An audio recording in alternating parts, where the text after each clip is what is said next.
Hello guys, welcome to TMX Adventures. Lisa here. Hey, today we're going to make a Boston bun together. If you are not making breads in your Thermomix yet, it's time to embark on that journey because it will change what you can do in your Thermomix. It'll lift your confidence in what you can do, from things like pizzas, bread rolls, sweet bread rolls, all those sorts of things. So come with me today. I've got some hints and tips. I'm also going to tell you how I'm going to speed this up.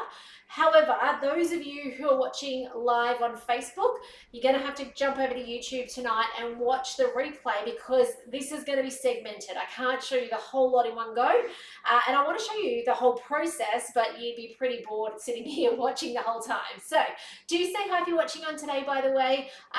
Engage if you're on Facebook. If you're watching the replay on YouTube later, it's great to have you guys. Hit subscribe, okay, to keep up to date with the videos. I really do appreciate knowing that you guys are finding value in these because it's about helping you get the most out of your Thermomix. So make sure you do that. So let's get straight to start cooking. So a couple of ingredients I don't have, and I'm going to talk to you about substitutions in that in a moment too. So first things first, lukewarm water, 280 grams.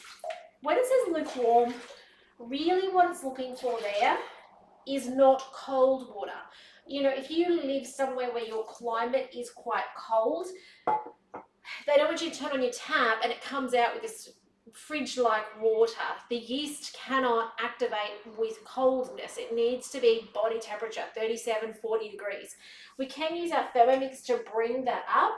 However, it's easier if you just have it slightly, warmed up already in that case. In my case, it's 28 degrees today.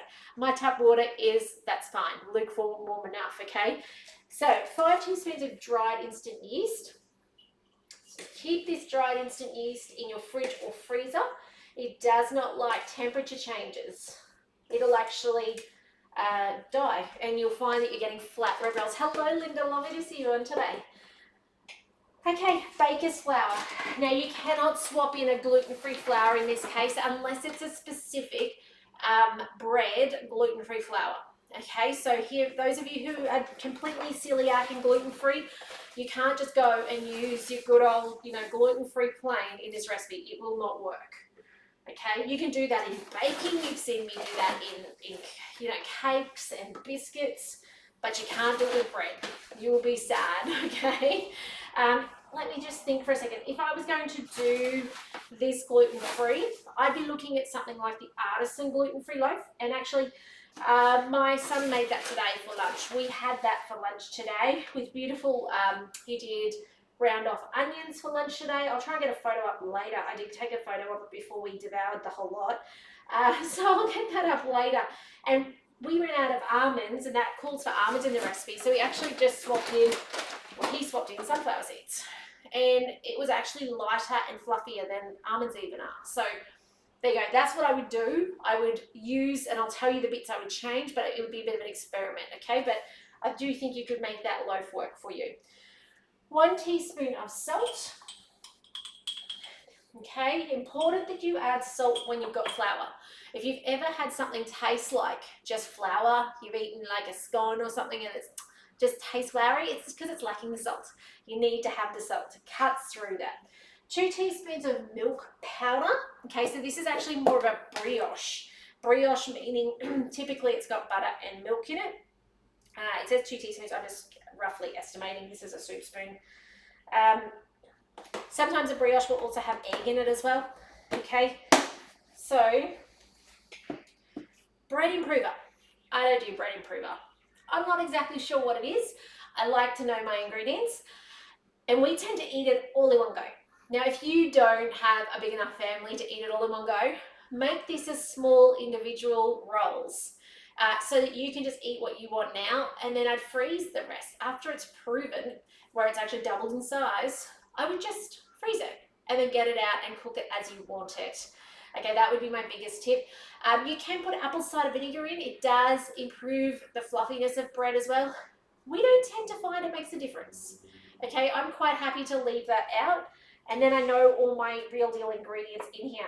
65 grams of sugar. This is a sweetened loaf. If you've never had a Boston bun, I don't know why you wouldn't have had one. They were around from my childhood. I remember walking up from the train station as a kid, going to the bakery, and there was either like Boston buns or there was the cream buns with the mock cream in them. All those sorts of goodies there.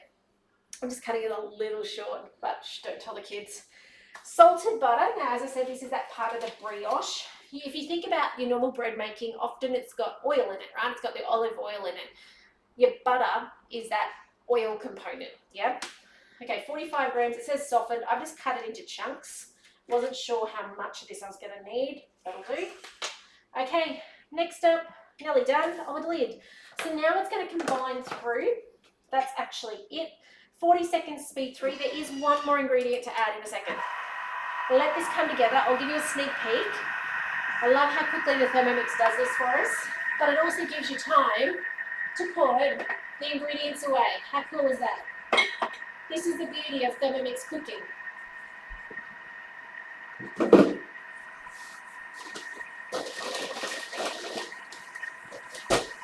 All right.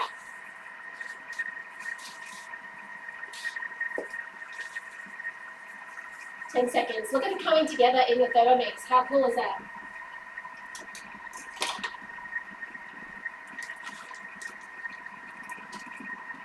It is truly the ease of Thermomix cooking that gives us that time. Like, that was a pretty long mix, but even 10 seconds, right?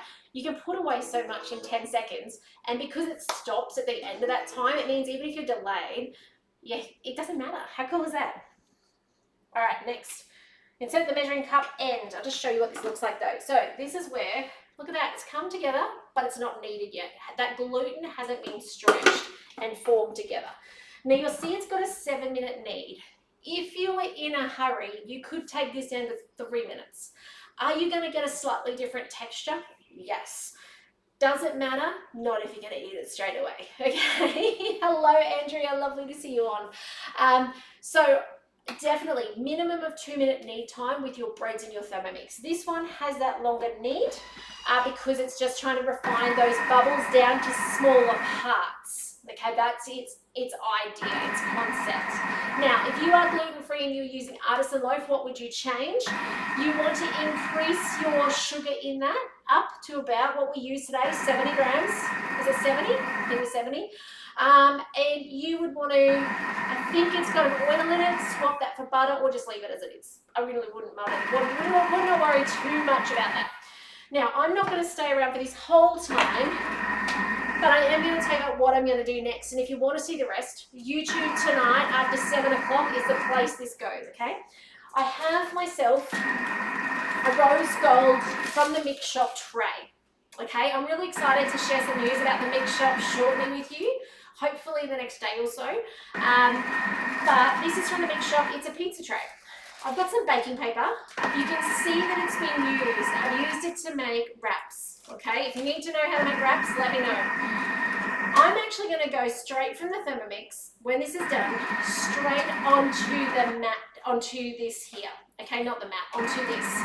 Then I'm going to push it into a really nice dough ball, and I'm going to cover it. And then I'm going to prove it for about half an hour until it's different textured. And then I'm going to put it in the oven and cook it.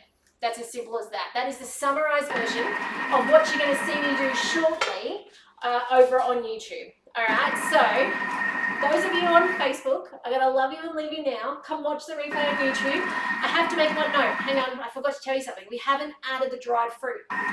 Now, in the recipe, they actually ask you to prove it and then add the dry fruit and try and knead it in again. We're not going to do that. We are going to put in, it says 100 grams of sultanas, 100 grams of cranberries. Guess what I'm doing? Just guesstimating about that much, and I've only got cranberries, and we're doing that. Okay? Now that means they're going to incorporate well and truly by the time I get to the end of my 7-minute knead. So, farewell to those of you on Facebook, those of you on YouTube. I'll see you in 4.5 minutes, and I'll show you how I finish this. We'll see you soon. Okay, YouTubers, welcome back, and those of you coming and watching later. So, you can see now, I did leave it go for the full 7 minutes, okay?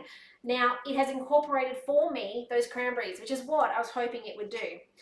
It tells you to set aside to prove it. Now, I don't have the patience for that. I will actually forget that it's proving, and I'll come back a few hours time and completely, missed afternoon tea and missed everything. So we're not going to do that. I'm actually going to cheat this, and it would normally say let it prove in here for an hour, then add those dry fruits. There's 100 grams of sultanas and 100 grams of currants, which I've already added. You still may do that.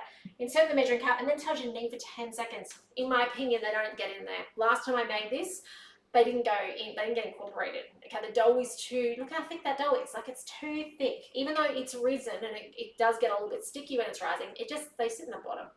Transfer the dough to a silicone bread mat or floured work surface and shape into a large bun or 2 small ones. And you can see it says incorporate the fruit. They know it doesn't stay in. Place on a lined baking tray and leave to prove in a warm place. Now this is where I'm picking up. So I'm fast tracking that 1 hour prove. Okay, and it works just the same. Promise. So let me see if I can get you guys back here. It's got to be a way. There we go. Look at that. I told you before that I was going to use the, excuse me, I'm just going to get in the cupboard here and tighten this. There we go. I'm going to use the pizza tray later, but I've actually got a thermomat here just because I want to work it together first. So tip this out. We use our little cogs on the bottom here, turn them, and that releases the dough down. Okay. There we go, look at that, and you get like most of that out. Let me now just grab the rest of that with my fingers. Be careful around your blades. They can be sharp if your Thermomix is brand new. You don't need to get them sharpened. If it's not brand new, okay, it's actually nice to be able to put your fingers in there safely, okay, without having to worry about it chopping.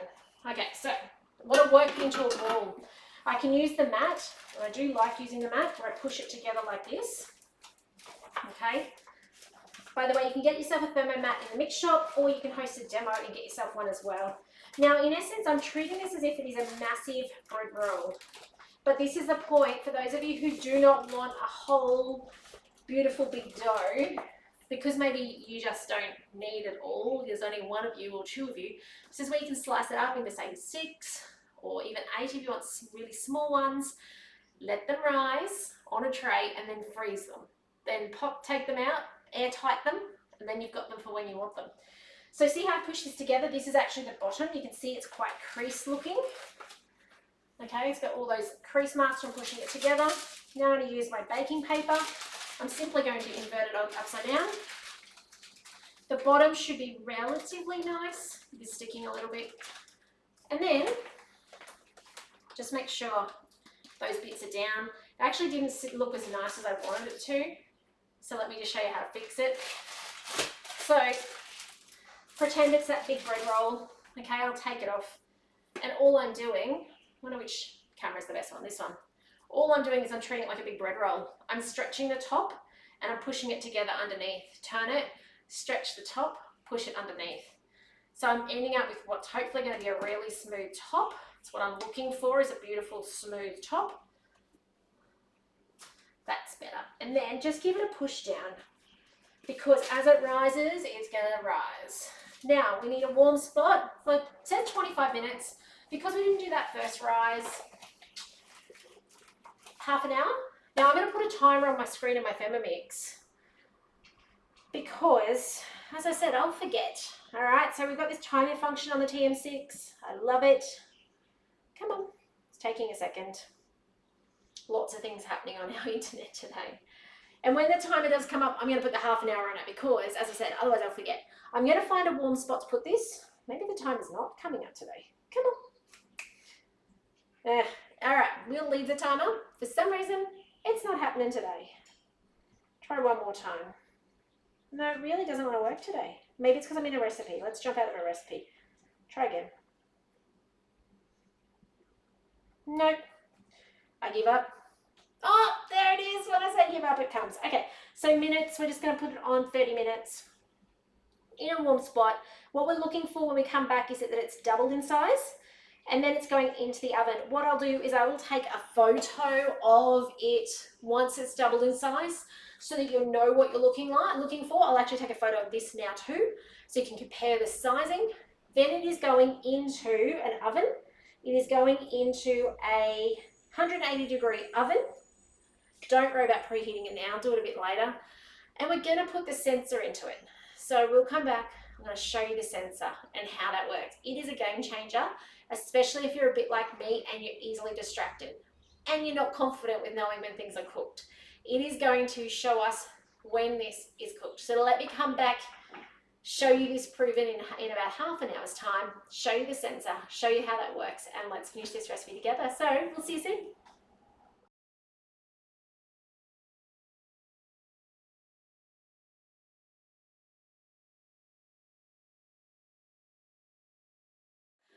Okay, welcome back. It's been half an hour, and check the difference out that half an hour in a warm spot has made to this dough. So it is well and truly larger. It's also a different texture. When I touch it, it has a spring back. And it's ready to go in the oven. So with about 5 minutes earlier, before this time went up, I put the oven on for 180 and it's ready to go. Before I do that though, I do want to use my sensor because, as I've mentioned, keeping times on things I find it hard. There's lots going on in my home. I've got 4 little people that I'm homeschooling around me. And I get distracted. There's always something else to do. So the sensor takes the guesswork out of it. I really appreciate it. It has made my life so much easier. It means I don't burn things so easy. Typically in the oven. Also takes that guesswork out. Like sometimes a recipe says cook for 45 minutes, but you get to 45 minutes, you put a skewer in and you're like, oh, that's a bit gooey. What do I do? So this takes that guesswork out. Really like it, okay? So it connects to your Thermomix, okay? So you can see there it's picking it up already. I'll just go back into my recipe. Now this recipe you can actually do without a sensor. At this point here there is a drop down. It says, do you have the Thermomix sensor? And you can go timer or sensor. So you don't have to have a sensor for it. I do love this. Even if you don't have a Thermomix, this can go to your mobile phone and it tells you when things are ready based on that. Like it doesn't have to be the machine. However, I do like that my mobile phone and the machine are both alarming at me to grab my attention to come back to the oven, okay? There's even a little video that shows you how to insert it. I don't know if my internet's good enough to play that. I'm not sure why their bread does not have the raisins and that in it that mine does. Looks like they're using a different image, but in the side, until there's an indent in it that's there, about 2.5 centimeters from the end, until that is inside the dough. Okay, so once that's done, we are good. We go next. Now it says here, send the settings to the sensor. It says that the end temperature we want is 92 degrees. We're currently at 30. That's how warm it is in my kitchen. Go send. And it says all set, tap next to continue. So literally now I'm going to put this in the oven at 180 and it's going to tell me on my phone, on my Thermomix, when this is cooked inside to that temperature. So pretty stoked about that. I'm going to get this in the oven. I'm going to clean up my bowl. I haven't had a chance to do that yet. And I will actually come back. I'm going to show you how we make the awesome Boston bun icing, the traditional icing you would put on this. It does have an ingredient called kofa. We'll talk more about that shortly. So we'll see you very soon.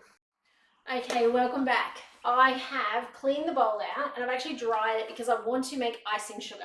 I'm going to make the icing now, and it usually makes a fair amount, but it's primarily sugar. So I actually don't want to make all that. I'm going to save what's left of my block of kofa, and I'm just going to make a third batch. So first things first is I'm going to put in some sugar to mill down, and I'm not going to do 300 grams. I'm going to just do 100 because I've worked out how much kofa I've got. Now, for those of you who don't know what kofa is, have a Google. And it's been around for a long time. I remember as a child making, what was it called? Ice chocolate? No, ice Christmas ice. Something like that. And it had, and even things like your rice bubble snaps. As a kid, like they had the kofa in it where it has this real texture, really smooth, silky texture to it. Crackles? Maybe that's what it was. Chocolate crackles. And then there was an iced Christmas or something as well. Anyway, I digress. So it is in the supermarkets. We don't use it very often, and that's why this is actually in the fridge, because I made this last time and I used half the block then, and now I'm going to use half of the half that's left to make a third of this icing. So I'm just going to jump out of here. I'm going to make icing sugar. 10 seconds speed 10. We'll have icing sugar.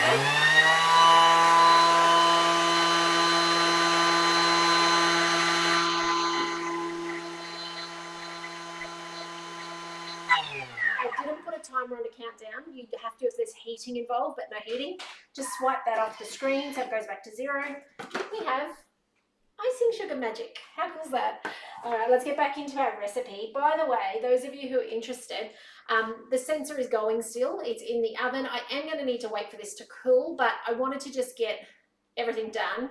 And then this can sit aside, the icing can sit aside till it cools. Can you guys see the plumes of sugar coming out of the Thermomix?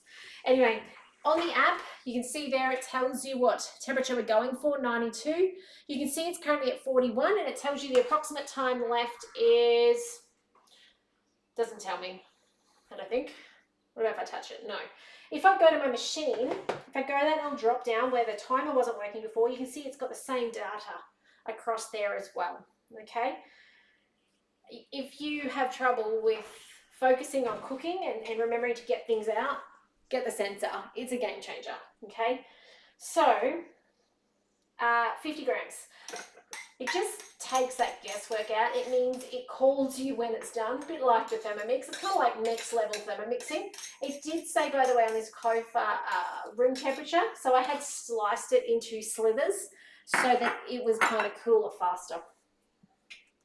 There's that icing sugar, some water, a third of that. I don't know what that is. We don't do maths online here. Let's go for 20 grams. Not much. We're just going to mix this all together. There we go, that'll do. I know it's a little under, it's okay. Also because I'm about to put in some vanilla, and that's another liquid in there as well. So about 3 grams of vanilla. By the way, if you've got the TM31 or TM5, just approximate, okay? Okay, I am going to just scrape down the sides. So just make sure it's all incorporated. You don't want to lose all that up the sides. Okay. Insert the lid into the mixing bowl then.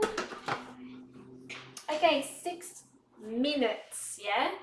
Speed 3. So that's going to go off for that. And then we're going to add the butterfly and we're going to whip it for the next time after that. So I'll see you in 6 minutes.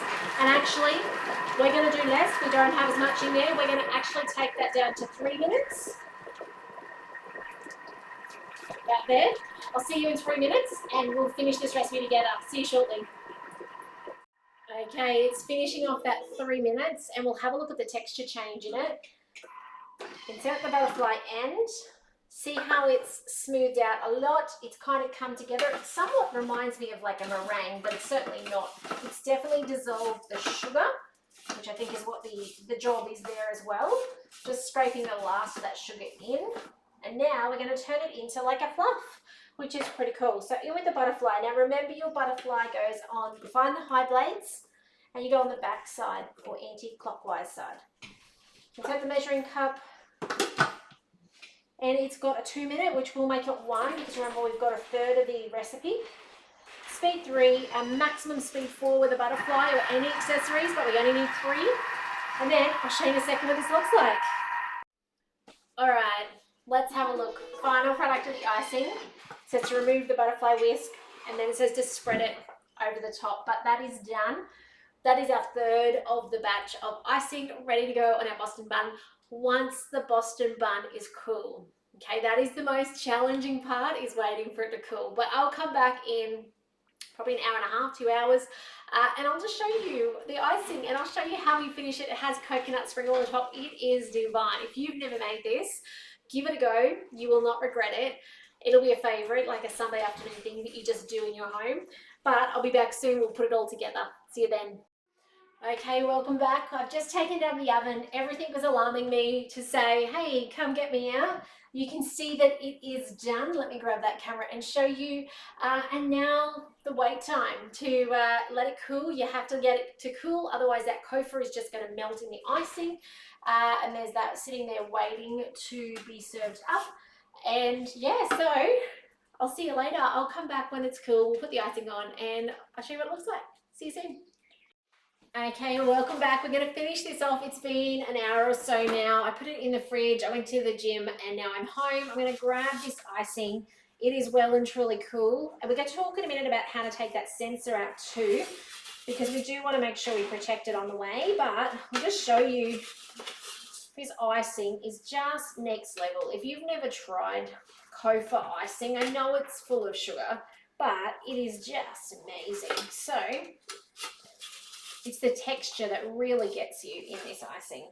So on with the beautiful icing, you can see how much that made. Like, I think it's enough. Some might disagree, but probably this spatula is not the most ideal tool to spread it out, but let's just keep on going with this.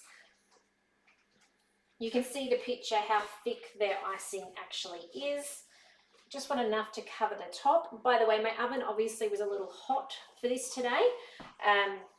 That's all right. It'll be perfectly fine, let me tell you. So there we go. Ice the top like that, and then it says to just sprinkle some coconut on top. So desiccated coconut, or I guess if you had shredded, that would work. I'm sorry that you don't have the best view over there. You can see it mostly. So we're just now spreading on the coconut. And now to get the sensor out, you guys can see that in the image there. Don't yank it out, pivot it out, okay? Spin it. If it's hot because it's just come out of the oven, please make sure you wear an oven glove or mitt.